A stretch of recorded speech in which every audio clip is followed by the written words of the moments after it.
What would you say that normal working men and women in Newark and in surrounding area should do when it comes to the next election? One of the problems that we've had in the Labour Party is a lack of elected representatives. We don't have any councillors on the county council from Newark or from the district council, and only one town councillor. People should realise that we can only do so much unless they actually realise that we're the people who support the working man, and if they vote for us and we get elected, then we can actually do something to help them, apart from just making a noise, which is all we can do at the moment.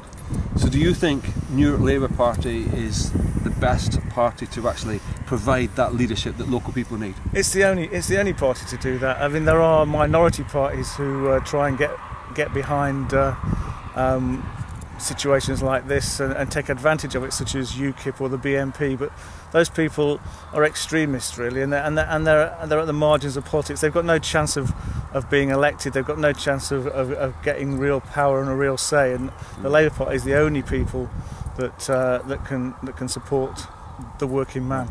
And we know that nationally we've got a lot to do. There's been a huge financial crisis, globally.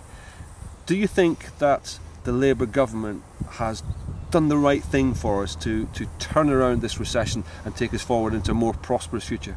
I think the facts speak for themselves. The current government has had a lot of criticism, but when you actually look at what they've done, they've used real interventionist means to make things better, to make sure that the recession wasn't as deep as it could have been, and to make sure it wasn't as long as it could have been, and start turning it around, and people are going to see the benefits in the next year or two.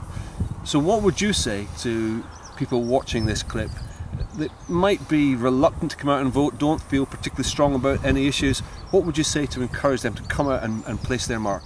The main thing is, we know that politics has taken a bit of a knock, and politicians especially, but if you don't vote, then you don't have a say. It is about election day is your chance to have your say about the way the country's run, and if you don't vote, you just actually doing yourself an injustice really. So get out there and vote, and hopefully vote Labour.